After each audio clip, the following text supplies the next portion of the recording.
दोपहर के 2 बजे हैं। मैं हूं नकुल और हम हर दिन की तरह हाजिर हैं लेकर पत्रिका मंच, एक ऐसा मंच जहां हर रोज आपको मिलवाते हैं अलग अलग क्षेत्र की दिग्गज और चर्चित शख्सियतों से। आज हम आपको मिलवाने जा रहे हैं जोधपुर के एसीपी सीमा हिंगोनिया से। मेरी सहयोगी निधि मिश्रा ने उनसे उनके व्यक्तिगत जीवन पर बात करने के साथ ही उनकी प्रोफेशनल लाइफ से जुड़ी बातों पर भी चर्चा की। तो आइए सीधा रुख करते हैं निधि की ओर। नमस्कार, पत्रिका मंच के इस सेगमेंट में मैं निधि मिश्रा आपका स्वागत करती हूँ। इस सेगमेंट में हम आपको जोधपुर के पुलिस महकमे की एक शख्सियत से रूबरू करवाने वाले हैं। पिछले 5-6 महीने से जोधपुर के हालात अपराधों को देखते हुए, आपराधिक गतिविधियों को देखते हुए कुछ अच्छे नहीं माने जा रहे हैं। ऐसे में हमें लगा कि आपको पुलिस महकमे की ही किसी एक ऐसी शख्सियत से मिलवाया जाना चाहिए ताकि उनकी जिम्मेदारियों का हमें पता चल सके और वो अपनी लाइफ इन सब के साथ में कैसे मैनेज कर पाते हैं। अपने पर्सनल और प्रोफेशनल फ्रंट में वो लोग किस तरह से अपनी जिम्मेदारियों का निर्वहन करते हैं, इसके बारे में आपको कुछ जानकारी तो जरूर होगी। पुलिस महकमे की ये शख्सियत अपने पर्सनल और प्रोफेशनल फ्रंट को कैसे मैनेज करती है, हम उन्हीं से जानेंगे। आइए मिलते हैं एसीपी सीमा हिंगोनिया से।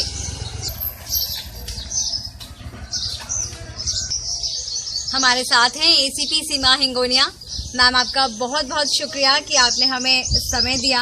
आपकी ड्यूटी हालांकि बहुत ही ज़्यादा टफ रहती है और इस सिचुएशन में भी आपने हमें टाइम दिया, इसके लिए बहुत बहुत शुक्रिया मैम। Thank you. तो हम सीमा जी से ज़रूर जानेंगे उनके बचपन के बारे में, क्योंकि एक पुलिस वाले की लाइफ बचपन में कैसी रही है और अब कैसी रही है, ये जानना बहुत ही इंटरेस्टिंग होगा। मैम, आप हमें अपने बचपन के बारे में कुछ बातें ज़रूर बताइए। मैं बेसिकली जयपुर से हूँ। जयपुर से ही मेरी एजुकेशन और सारा सब कुछ मैं बिलोंग्स टू जयपुर है। तो मैं जयपुर में गांधीनगर स्कूल से मैंने पास आउट किया है। महारानी से मेरा कॉलेज है, यूनिवर्सिटी राजस्थान यूनिवर्सिटी से मैं एमए पास आउट हूँ। इसके अलावा जयपुर में जो हमारा एरिया था, जो बचपन के बारे में आप जानना चाहते हो, तो जैसे आज पुलिस में बोल्ड होने की ज़रूरत होती है, तो मैं बचपन से ही उतनी ही बोल्ड हूँ और उतनी ही मतलब कॉन्फिडेंट हूँ। और अपने वर्क हमेशा बचपन से मैं फुल इंडिपेंडेंट हूँ, अपना वर्क खुद ही करती आ रही हूँ। आज तक भी मुझे वही फॉलो करना पड़ रहा है, तो बचपन से। अच्छा मैम, हमें ये बताइए कि क्योंकि पुलिस वालों की जो लाइफ होती है, डे टू डे लाइफ होती है, वो बहुत ही डिसिप्लिन्ड होती है। आप बचपन में कैसी थी? आप शरारती थी या आप डिसिप्लिन थी?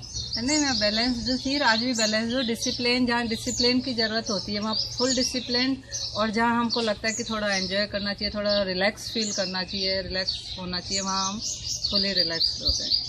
तो आपके पेरेंट्स के बारे में कुछ बताइए कि क्या वो चाहते थे आपको पुलिस में देखना, पुलिस डिपार्टमेंट में देखना, या ये उन्होंने कभी इम्पोज नहीं किया आपके ऊपर, या उनकी कोई चाहत रही हो, या आपने सोचा हो कि आपको इसी डिपार्टमेंट में आना है, या कोई और सपने लेकर आप चली हो? नहीं, सपना तो मेरा भारतीय प्रशासनिक सेवाओं में, राजस्थान प्रशासनिक सेवाओं में शुरू से ही रहा था।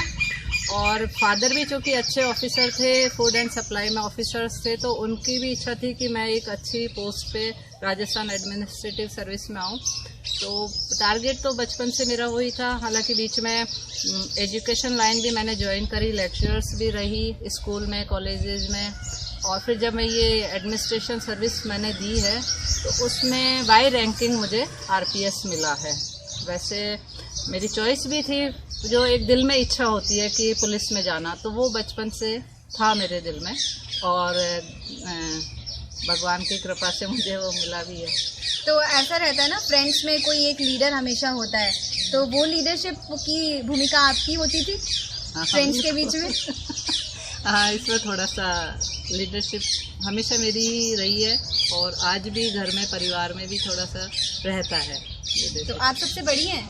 नहीं, मैं सबसे छोटी, मैं मेरे घर में सबसे छोटी हूँ। आप सबसे छोटी हैं और लीडरशिप की भूमिका आप निर्वहन कर रही हैं। हाँ, वो घर वालों का थोड़ा मेरे ऊपर बिलीव ज़्यादा है। बड़े लोग जो मम्मी पापा हैं, जो बहन है, भाई है, वो थोड़ा बिलीव ज़्यादा करते हैं मेरे पर, और जो मैं कहती हूँ वो मानते भी हैं। और कुछ थोड़ा सा एडमिनिस्ट्रेशन में आने की वजह से नॉलेज भी काफ़ी हो गया है, तो लीडरशिप करती हूँ मैं घर में थोड़ी अच्छे वे में। अच्छा मैम, एक चीज़ जो बहुत इंटरेस्टिंग होगा जानना कि बचपन में कुछ शरारतें ऐसी होती हैं जो हमारे दिमाग में छप जाती हैं, वो ऐसी कोई शरारत आपने की हो जो आज भी आपको याद आती हो? हाँ, स्कूलिंग टाइम में तो काफ़ी शरारतें होती थी, हालांकि ज़्यादा तो नहीं करी पर थोड़ी बहुत कभी टीचर्स के साथ में। जैसे एक बार टीचर्स ने मुझे कुछ पूछने के लिए बुलाया तो सामने प्रिंसिपल थी, पीछे मेरी क्लास टीचर थी, उन्होंने मुझे किसी शैतानी की वजह से बुलाया था। तो बैठे बैठे वो मुझसे पूछते रहे और मैंने बैठे बैठे उनकी चोटी को कुर्सी के बांध दिया और फिर उन्होंने मुझे मतलब उनको ये लग रहा था कि अभी हमने तुम्हें इसीलिए तो बुलाया था कि तुम ज़्यादा टॉकेटिव हो, ज़्यादा बोलती हो, ज़्यादा ये करती हो और तुम फिर भी वही कर रही हो। तो फिर मैंने सॉरी मांग के काम चलाया। तो मैम ये बात आप बच्चों को भी बताती हैं? बिल्कुल, मतलब मुझे उस समय ऐसा नहीं लग रहा था कि मैं क्या कर रही हूँ, मुझे बस यूँ ही मैंने वो डन यूँ ही हो गया था मेरे से। ऐसे नहीं कि मैं जान करके वो काम करूँ, बस मैम के पीछे मैं खड़ी थी, पकड़ा और बांधती गई और जवाब देती गई। मुझे ऐसे इंटेंशनली वर्क नहीं कर रही थी कि मुझे ये करना है, वो ऑटोमेटिक हो जाता था, थोड़ा सा शरारती होने की वजह से लेकर अब तक तो आपकी पर्सनालिटी में ड्रास्टिक चेंजेस हैं। तब आप शरारती थी और आज आप जिस ड्यूटी को निभा रही हैं उसमें, तो अब जब वो मिले आपसे आपके पुराने टीचर्स, तो आप क्या सोचती हैं कि कैसी बातें होंगी आप लोगों के बीच और क्या माहौल बनेगा? वो बिल्कुल प्राउड फील करेंगी कि ये जो सबसे नॉटी होती थी क्लास में आज इतनी डिसिप्लिन फोर्स में सर्विस कर रही हैं। तो मुझे लगता है उनको बहुत अच्छा लगेगा, वो फील करेंगी कि ये बहुत अच्छी बात है कि एक हम नॉटी होते हुए, शरारती होते हुए भी पढ़ते हुए इस मुकाम पे पहुंचे हैं। जैसे मेरे पेरेंट्स को भी फील होता है, उसी तरह से उनको अच्छा लगेगा। मैम, दूसरा ये कि आरपीएस में आपका चयन हुआ और आप सोचा भी आपने हमेशा से यही था कि आपको इसी फील्ड में आना है, तो पढ़ाई की क्या स्ट्रेटजी रही होगी आपकी? पढ़ाई जो एडमिनिस्ट्रेटिव सर्विस है वो बहुत ज़्यादा टाइम मांगती है, कम से कम पर डे 10 to 12 आवर्स हमें देने ही पड़ते हैं इसमें। और मैं चूँकि सर्विस में थी और इतना टाइम नहीं दे पाती थी, मुझे सर्विस को भी टाइम देना पड़ता था, मैं लेक्चरर थी और साथ में मुझे पढ़ना भी पड़ता था, घर में भी देखना पड़ता था। तो मैं बहुत मेहनत करके 6 to 8 आवर्स तो डेली मैं किसी भी तरह स्नैच करके उसको टाइम को देती ही थी, क्योंकि मैंने एम बना लिया था कि मुझे इसमें एडमिनिस्ट्रेशन सर्विस में जाना ही जाना है। तो लगातार कम से कम 1-2 साल मैंने लगातार कंटिन्यू डेली 6 to 8 आवर्स दिए हैं पढ़ाई को। तो इतना टाइम तो हर कोई जो भी एस्पायरेंट है आरएएस आरपीएस का, उसे इतना टाइम देना ही है। एक छोटा सा मैसेज आप जरूर हमारी ऑडियंस को दें, उन ऑडियंस को जो आरएएस और आरपीएस एस्पायरेंट्स है। उनको मैं यही कहना चाहूँगी कि जो पढ़ाई है वो कंटिन्यूसली होती है। हम ये सोचें कि आज वैकेंसी निकलेगी और कल इंटरव्यू होगा और तब मेन होंगे तब हम पढ़ें। मेरा मानना है कि इसके लिए हमें पहले से ही, जब कॉलेज गोइंग आप हैं, कॉलेज में जब आप पढ़ रहे हैं, तभी से इसके लिए आप व्यू तैयार कर लें या अपना प्लान तैयार कर लें कि आपको डेली पढ़ना ही पढ़ना है। एग्ज़ाम कभी भी हो, वैकेंसी कभी भी निकले, उससे आपको इसको अलग रखना है। आपकी कंटिन्यूटी ज़रूरी है एग्ज़ाम के लिए। जो एडमिनिस्ट्रेटिव सर्विस है उनके लिए तो बहुत ज़्यादा कंटिन्यूटी और डेली न्यूज़ से आपको टच में रहना पड़ेगा। जो करंट न्यूज़ है वो डेली अपडेट रहना पड़ेगा। हम आज नहीं पढ़ सकते कि आज हम 1 महीने में पूरी तैयारी कर लें। उसके लिए हमें डेली लगातार 8 आवर 10 आवर्स तो आपको मस्ट देने ही होंगे। मतलब मैम के कहने का मतलब है आप राजस्थान पत्रिका जरूर पढ़ें और पत्रिका टीवी जरूर देखें। बिल्कुल, न्यूज़ से तो आपको बिल्कुल टच में रहना पड़ेगा, वो चाहे फिर आप पत्रिका भी पढ़ें, वो भी न्यूज़पेपर्स हैं रेगुलर पढ़ें। समय है एक छोटे से ब्रेक का। ब्रेक के बाद भी सीमा हिंगोनिया से बातचीत जारी रहेगी। बने रहिए पत्रिका टीवी के साथ। ब्रेक के बाद एक बार फिर आपका स्वागत है पत्रिका मंच पर। हम बात कर रहे हैं जोधपुर एसीपी सीमा हिंगोनिया से। इस बातचीत में हम उनसे जानेंगे कि वो नौकरी और परिवार के बीच सामंजस्य कैसे बिठाती हैं। साथ ही महिलाओं से जुड़े कुछ मुद्दों पर भी जानेंगे उनके विचार। तो चलिए रुक करते हैं सीमा हिंगोनिया से बातचीत की ओर। आपने बताया कि आप लेक्चरशिप भी करती आई हैं, तो टीचिंग का आपको कैसे शौक लगा और टीचिंग में आप क्यों चले गए? जब टीचिंग शौक नहीं था, टीचिंग जरूरी थी, एक मतलब जॉब जो जरूरी होता है पहले फर्स्ट आपके लिए जरूरी होता है कि आप एस्टेब्लिश हो, आप अपने पैरों पे खड़े हो, कुछ अर्न करें, इकोनॉमिकली कंडीशन अच्छी होनी चाहिए। तो उसके लिए सबसे पहले मैं प्राइवेट टीचिंग भी मैंने करी है, उसके बाद फिर थर्ड ग्रेड टीचर और उसके बाद लेक्चरर मैं बनी हूँ। तो वो मेरा पार्ट ऑफ लाइफ था, ना कि मेरा एम था। एम मेरा एडमिनिस्ट्रेशन सर्विस था। तो ये इतने सारे फेजेस से होके आप अपने बिल्कुल एम बिल्कुल, तक और पहुंचे वो हैं। उसने मुझे सपोर्ट ही दिया है। जब आप सर्विस करते हैं, पढ़ते पढ़ाते हैं, तो वो आपके लिए सपोर्टिव होता है, वो आपको लगातार टच में रखता है, नॉलेज गेन करते हैं उससे आप लगातार। तो अभी जब आप एक माँ भी हैं तो ये चीज़ आपको फायदा देती होगी? हाँ बिल्कुल, ये तो बहुत फायदे देती है। जो मैंने टीचिंग करी है उससे मेरे बच्चों को, एक मेरा बेटा एक मेरा भतीजा, दोनों को बहुत फ़ायदा होता है, क्योंकि मैं उन पे लगातार पढ़ाती भी हूँ, उनको उन पे नज़र भी रखती हूँ, उनका वर्क भी चेक करती हूँ। और चूँकि मेरे पास साइंस भी रहा है, साइंस बैकग्राउंड भी रहा है, आर्ट्स भी रहा है, तो उसका दोनों को फ़ायदा मेरे बच्चों को मिलता है। हालांकि वो तो वही बताएंगे कि उनको फ़ायदा मिलता है या नहीं मिलता, पर मैं जो समझती हूँ कि टीचिंग का फ़ायदा मिलता है ज़रूर। एक मैम, हम आपसे ये सवाल भी ज़रूर करना चाहेंगे कि पुलिस को लेके पिछले कुछ महीनों से जो हम देख रहे हैं हमारे आसपास, एक ऐसी छवि बनकर आई है कि पुलिस कुछ नहीं कर रही है। और रिसेंटली मानवाधिकार आयोग के राजस्थान के चीफ भी यहाँ पर आए थे और कंटिन्यूसली कई मीटिंग्स भी ली गई, और उनमें हाई कोर्ट ने भी स्वप्रेरणा से प्रसंज्ञान लेकर और एडमिनिस्ट्रेशन और पुलिस महकमे दोनों को बोला था इस बारे में। तो मैं आपसे ज़रूर जानना चाहूँगी कि पुलिस में काम करना और जितनी भी घटनाएं हो रही हैं उसे लेकर, और अपने आप दूसरों की रक्षा करने का जिम्मा भी क्योंकि आप ही लोगों के ऊपर है, और दूसरा ये रिस्पॉन्सिबिलिटी है, आपके घर की रिस्पॉन्सिबिलिटी है, इन सबको मैनेज करके और फिर बखूबी अपनी जिम्मेदारियों का निर्वहन आप लोग कैसे कर पाते हैं? ये तो जो ड्यूटी है, ड्यूटी आवर्स जो हैं हमारे, वो तो 24 घंटे के होते हैं, उसमें तो कोई कॉम्प्रोमाइज़ नहीं है। आपका कभी भी ड्यूटी आवर्स हो सकते हैं, चाहे वो रात हो, चाहे दिन हो, चाहे सुबह का जल्दी का मॉर्निंग का टाइम हो, आपको करना ही करना है। तो वो तो फर्स्ट है ड्यूटी, जो हमारी जिस सर्विस में हम आए, जिसमें हमने ओथ ली है कि हमें ड्यूटी करनी है, तो वो तो फर्स्ट है, वो तो हर हाल में फर्स्ट करने है। हालांकि फैमिली भी प्राइमरी ही होती है, परंतु हमको मैनेज करके, जैसे मुझे यदि ड्यूटी करनी है सुबह मॉर्निंग में करनी है, तो फिर मैं कुछ पहले से मैनेज करके जाऊंगी सुबह के लिए। यदि दिन में करनी है तो दिन के लिए मैनेज करके जाऊंगी। नाइट में जाना है तो मैनेजमेंट और टाइम टेबल, दोनों टाइम टेबल बना के, और हालांकि पूरा लगातार दिमाग में रहता है कि वहाँ इतने बजे ड्यूटी है तो घर में इतने बजे ये ड्यूटी है, इसको बैलेंस करना पड़ता है। और लगातार आधा टाइम इसी में निकल जाता है कि हाँ उधर घर में भी ये देखना है और यहाँ पे फील्ड में भी ये देखना है। तो वो सारा टाइम टेबल और वर्किंग डायरी के हिसाब से हमें लिख के भी रखना पड़ता है कि आज ये वर्क करना, आज ये वर्क करना है। तो पूरा टोटली ब्रेन से चलता है। तो मैम, क्योंकि आप लेडी हैं और अभी भी हमारे इंडियन कल्चर के अंदर यही माना जाता है कि एक औरत ही परिवार को लेकर चलेगी, चाहे वो वर्किंग है या नॉन वर्किंग है, लेकिन उसके ऊपर परिवार की जिम्मेदारी सबसे ज़्यादा होती है। तो आप क्या मानती हैं इस चीज़ को कि दोनों चीज़ें आपको मैनेज करनी है, अपने बच्चों को मैनेज करना है, घर को मैनेज करना है, और आपको अपनी सर्विसेज भी देखनी है? उस बारे में आप क्या कहना चाहेंगे?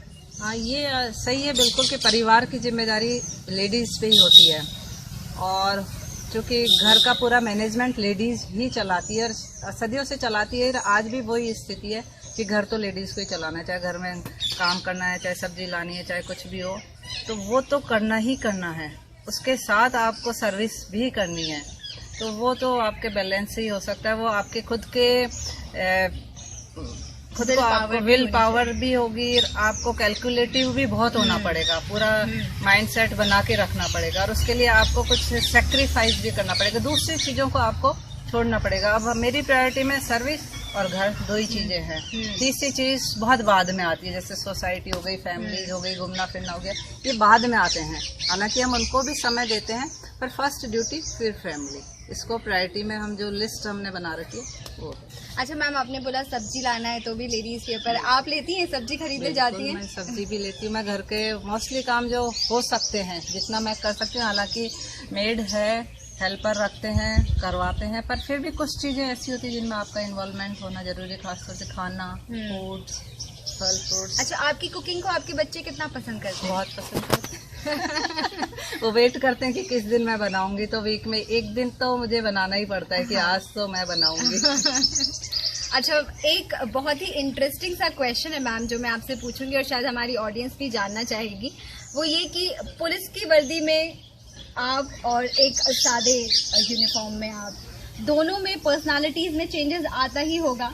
वो एक्सपीरियंस क्या रहता है जब आप वर्दी पहनकर काम के लिए निकलती हैं और दूसरा घर आके अपना रिलैक्स होके रेगुलर ड्रेस में जो आप होती हैं, वो पर्सनालिटीज का डिफरेंस और एक्सपीरियंस हमारे साथ जरूर शेयर करें।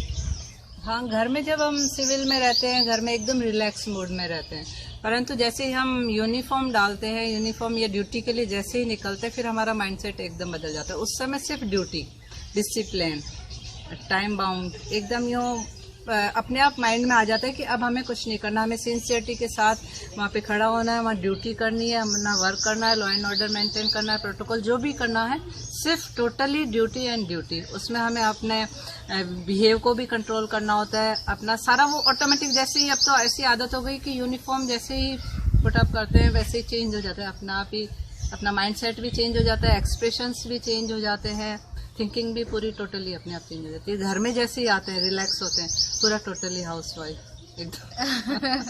अब समय है एक और छोटे से ब्रेक का। ब्रेक के बाद भी सीमा से चर्चा जारी रहेगी। बने रहिए पत्रिका टीवी के साथ। ब्रेक के बाद एक बार फिर आपका स्वागत है पत्रिका मंच पर। हम बात कर रहे हैं जोधपुर एसीपी सीमा हिंगोनिया से।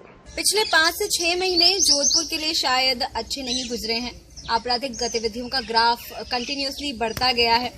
हम मैम से ये बात जरूर जानना चाहेंगे कि पिछले 5-6 महीने मैम जो यहाँ पे आपने देखा है कि क्रिमिनल एक्टिविटीज जिस तरह से इंक्रीज हुई हैं, फायरिंग की घटनाएं और कुछ फर्जी घटनाएं भी यहाँ पर हुई हैं, जो शहर शांत माना जाता था, क्योंकि आप 3 साल से जोधपुर में हैं और इसके अलावा अलग अलग सिटीज में भी आपकी पोस्टिंग रही है, तो 3 साल पहले वाले जोधपुर और ये 5-6 महीने से जिस जोधपुर को आप देख रही हैं, इसमें आप क्या डिफरेंस पाती हैं और इसके बारे में आप क्या कहना चाहती हैं? जोधपुर तो वही है, जोधपुर की पीपल तो उसी तरह की है। ये जो अभी 4-5 महीने से जो घटनाएं लगातार हो रही है, उनके बारे में तो जो हमारे इन्वेस्टिगेशन में आ रहा है, जो हम कर रहे हैं, ये आउटसाइडर्स ज़्यादा है, बाहर से आने वाली गैंग्स हैं, बाहर से ऑपरेट हो रहे हैं। और यहाँ का जो लोकल क्राइम है वो लोकल लाइट्स द्वारा नहीं किया जा रहा। तो ये तो आजकल जो टेक्नोलॉजी, कम्युनिकेशन, ट्रांसपोर्टेशन जैसे जैसे मोबिलाइजेशन ज़्यादा हो रहा है, उसकी वजह से आसान हो गया। कोई भी आसानी से गाड़ियों से आता है, वापस चला जाता है, मोबाइल को यूज़ करता है, सिम्स यूज़ करता है। उस वजह से तो चूँकि जोधपुर बड़ा शहर है, जयपुर के बाद बहुत बड़ा शहर बनता जा रहा है और बहुत टारगेटेड है जोधपुर, क्योंकि यहाँ पे बहुत अच्छा ग्रोथ है, पब्लिक अच्छी ग्रोथ वाली है। तो जो बाहर की जो गैंग्स है, उन्होंने इसको टारगेट अभी बना रखा है। हालांकि सारा ही किया जा रहा है इन्वेस्टिगेशन में, ऑलमोस्ट सभी गैंग्स को आइडेंटिफाई कर भी लिया है, कैच भी कर लिया है, कुछ को जेल में भी पहुंचा दिया, और इसको कंट्रोल तो पुलिस लगातार कर रही है। ऐसा नहीं कंट्रोल नहीं है, ये कंट्रोल्ड है। अच्छा, लॉ एंड ऑर्डर के मामले में मैं इससे पहले भी कई बार मैं आप के ही महकमे से बहुत सारे लोगों से जब मैंने बात की, तो मुझे यही सुना गया या मुझे यही कहा गया कि, और वो फैक्ट भी है कि लॉ एंड ऑर्डर में हमारे शहर के लोग बहुत अच्छे हैं। यहाँ पे इतना क्राइम नहीं है जितना दूसरी सिटीज में है। क्राइम के लिहाज से आपने, क्योंकि बहुत सारी जगह पे आपकी पोस्टिंग रही है, जोधपुर को कौन से स्थान पर पाती हैं? मैंने जहाँ जहाँ सर्विस की है उनमें तो जोधपुर सबसे नीचे स्थान पे। मैंने तो दौसा, पाली, सीकर जैसे क्राइम जोन एरिया में सर्विस की है। सभी में ऑलमोस्ट सीओज में रही हूँ, बूंदी, कोटा। तो वहाँ के अकॉर्डिंग तो जोधपुर बहुत पीसफुल है और यहाँ की जो जनता है बहुत पीसफुल है, और लॉ एंड ऑर्डर भी बहुत आसानी से मेंटेन हो जाता है। बहुत छोटी मोटी घटनाएं होती हैं, अभी जो हो रही हैं उनको छोड़ दिया जाए तो बहुत पीसफुल है। और अदर इस डिस्ट्रिक्ट्स को देखा जाए तो उनमें क्राइम ज्यादा है जोधपुर के बनस्पत। तो मैम, आपके महकमे में भी ऐसी बातें होती होंगी क्या? अरे यार, सीकर ट्रांसफर हो गई, नहीं तो बहुत ज्यादा वहाँ पे क्राइम है। अच्छा, जोधपुर मिल गया तो बहुत अच्छा है, वहाँ ज्यादा क्राइम नहीं है, ऐसी बातें होती है आपके डिपार्टमेंट में भी? बिल्कुल पब्लिक में तो होती है, लोगों में भी होती है, जब होती है तो इसमें तो नो डाउट हर आदमी चाहता है कि ऐसी जगह में पोस्टिंग हो जहाँ क्राइम कम हो, परेशानी कम हो। परंतु चूंकि पुलिस में तो मुझे लगता है जहाँ क्राइम जोन ज़्यादा है वहाँ पोस्टिंग होती है तो अच्छा रहता है, आपको सीखने का मौका मिलता है। आइडेंटिफाई करते हो, इन्वेस्टिगेट करते हो आप, तो वो प्रेफर करना चाहिए हमेशा पुलिस में कि आप ऐसे एरिया में जाएं जहाँ ज़्यादा से ज़्यादा आपको सीखने का मौका मिले। कितना हो गया? आईडी लेना। अच्छा मैम, हमने पर्सनल और प्रोफेशनल फ्रेंड्स की काफ़ी सारी बातें कर ली। कुछ पर्सनल चीज़ें मैं आपसे ज़रूर पूछना चाहती हूँ। आपकी एक तो आपकी हॉबीज़ क्या क्या हैं? हॉबीज़ है मेरी, मोस्ट हॉबीज़ तो बुक्स पढ़ना है, रीडिंग मेरी हॉबी है जिसको मैं ज़्यादा से ज़्यादा टाइम देती हूँ। इसके अलावा मेरी हॉबी गार्डनिंग भी है, कुकिंग भी है और लिसनिंग म्यूज़िक भी है, जिनको थोड़ा थोड़ा टाइम देती हूँ, पर मोस्ट मैं बुक्स पढ़ना प्रेफर करती हूँ। तो मैम आपकी सर्विस में आपको टाइम मिल पाता है बुक्स रीड करने का? नहीं मिल पाता, बहुत मतलब टाइम को स्नैच करके, पर जब भी कोई बहुत अच्छी सी बुक्स मुझे पता चलती कि ये बुक्स पढ़नी चाहिए तो उसको मैं नाइट में ज़रूर 1-8 घंटा पढ़ के फिर ही अपना। कौन सी है मैम आपकी फेवरेट बुक्स? फेवरेट तो बहुत सी बुक्स हैं, मतलब जैसे अभी तो मैं पढ़ रही हूँ, ये चल रही है अभी मेरी सीक्रेट्स चल रही है और शरद चंद्र की चल रही है। बुक्स मुझे पता चलनी चाहिए कि ये अच्छी बुक है, ऐसा कोई फेवरेट ऐसा कुछ नहीं, अच्छा सब्जेक्ट उसका अच्छा होना चाहिए। तो किस सब्जेक्ट की बुक आप ज़्यादा पढ़ती हैं? ऑलमोस्ट हर तरह की ही बुक्स मैं पढ़ती हूँ। उसमें कहानियाँ भी हो सकती हैं, नॉवेल्स भी हो सकते हैं, फिक्शंस भी हो सकते हैं, या कंटेम्प्रेरी इशू भी हो सकता है, कोई भी जो भी है अच्छा होना चाहिए। और आपके फेवरेट ऑथर्स मैम? ऑथर में रिसेंट में तो चेतन भगत के अच्छे रहते हैं, चेतन भगत, शोभा डे। अभी जो मैं पढ़ रही हूँ वो उनकी शोभा डे को तो मैम बहुत ही ज़्यादा ट्रोल किया गया है ट्विटर पे, उसके बारे में आप क्या बोलेंगी? वो कंटेम्प्रेरी इशू को ज़्यादा उठाती है, उनको आलोचनात्मक उनका होता है तो इसलिए ट्रोल उनको किया जाता है। कोई भी आलोचना सुनना कोई भी पसंद नहीं करता है, इसलिए ट्रोल किया जाता है। ये बात तो आपकी बिल्कुल सही है। इसके अलावा क्या शौक रखती है मैम? जैसे गार्डनिंग हम देख पा रहे हैं कि गार्डनिंग आपका शौक है, तो गार्डन को आपने सही में बहुत ही हरा भरा बना के रखा है। मतलब रेगिस्तान का जो एक इलाका है उसमें आपने छोटा सा एक ओएसिस जैसा बना दिया है इसे। बिल्कुल, मैंने पीछे भी बहुत सारा बना रखा है, इसमें मैं काफ़ी टाइम स्पेंड करती हूँ, बहुत अच्छा सा लगता है, एटमॉस्फेयर भी अच्छा लगता है, इसके साथ बैठना, यहीं बैठ के बुक्स पढ़ना और इनमें लगे रहना, ये बहुत मतलब शांति देता है, अपने आप को सुकून देता है। जब आप पूरी ड्यूटी वूटी करके आते हैं थके तो बहुत अच्छा सा लगता है इसके साथ। आपके फेवरेट प्लांट्स कौन से हैं जो आपने अपने हाथों से यहाँ लगाए हैं? ऑलमोस्ट ये सारे गमले वाले मेरे ही लगाए हुए हैं। आपके फेवरेट प्लांट्स कौन से इनमें से? प्लांट में मुझे फ्लावर वाले मोगरा, चमेली, जो फ्लावरिंग प्लांट्स होते हैं वो बहुत अच्छे लगते हैं, खुशबू वाले जो। एसीपी सीमा हिंगोनिया और उनके बच्चे, ये पर्सनालिटी चेंजिंग तो है ही, बहुत ही इंटरेस्टिंग भी है। इसके साथ ही हम मिलेंगे उनके बेटे अभीप्स हिंगोनिया से और उनके भतीजे यूल हिंगोनिया से। मैम, एक बात जो दिमाग में मेरे आ रही है वो ये है कि इन दोनों बच्चों के नाम बहुत ही यूनिक हैं। मैं आपसे इनके मतलब भी जानना चाहूंगी और इसकी इंस्पिरेशन आपको कहाँ से मिली ये भी जरूर जानना चाहूंगी। ये मेरा बेटा है अभीप्स, अभीप्सा से बना है। अभीप्सा मतलब इच्छा, जो मेरी एक इच्छा थी वो थी तो अभीप्सा थी, पर वो चूंकि अभीप्सा नहीं थी तो वो अभीप्स हो गया। और वो मेरा भतीजा है यूल। यूल का मतलब क्रिसमस से होता है, तो इसका भी नाम मैंने ही ऑलमोस्ट जब मैं घर में थी, अनमैरिड थी, तब इसका मैंने रखा था। और ये मेरे पास शुरू से मेरे पास ही रहता है, ये हमेशा। हिला तो नहीं ना? तो ये नाम रखने की इंस्पिरेशन कहाँ से आई मैम आपको? इंस्पिरेशन जो मैंने बताया कि ये तो इच्छा थी, हाँ, इसलिए मैंने ये रखा। और उसका कुछ यूनिक रखना था कि कुछ अलग हटके घर में रखें, क्योंकि बहुत कॉमन नेम थे हमारे घर में, सीमा, गीता, विनोद, समथिंग समथिंग, तो कुछ चेंज रखे, तो इसलिए उसका चेंज रखा। अच्छा, अभी आपसे हमारा सवाल ये रहेगा कि आपकी मदर पुलिस में है और एक बहुत ही अच्छे डेजिग्नेशन पे है, आप 10th में पढ़ाई कर रहे हो, हमें पता चला कि आपकी मम्मी आपको पढ़ा रही हैं शुरू से।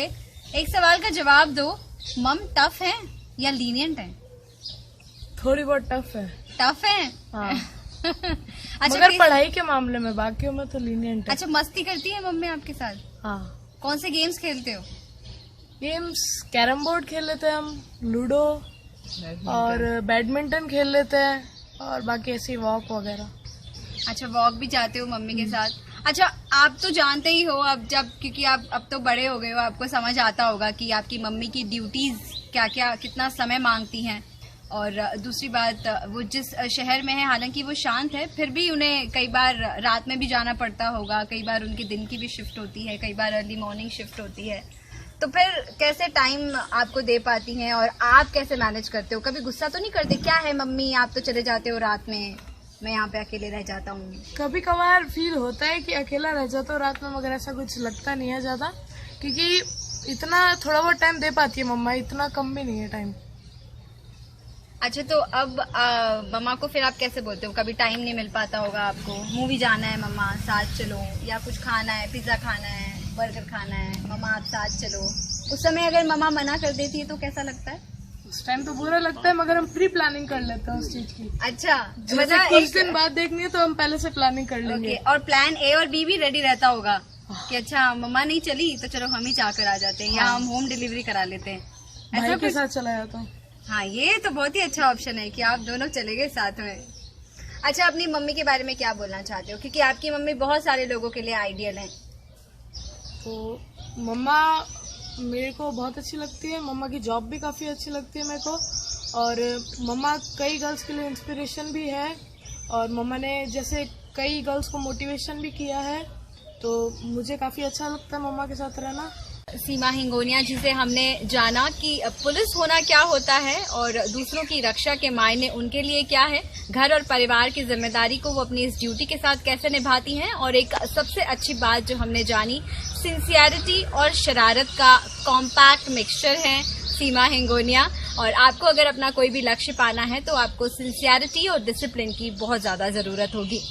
पत्रिका मंच के अगले सेगमेंट में हम किसी और शख्सियत के साथ रूबरू होंगे, तब तक के लिए नमस्कार।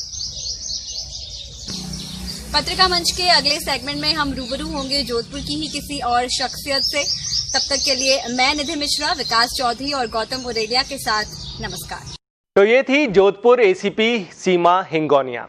तो आज पत्रिका मंच में इतना ही, अब दीजिए इजाजत, कल फिर हाजिर होंगे किसी और शख्सियत के साथ। तब तक के लिए नमस्कार।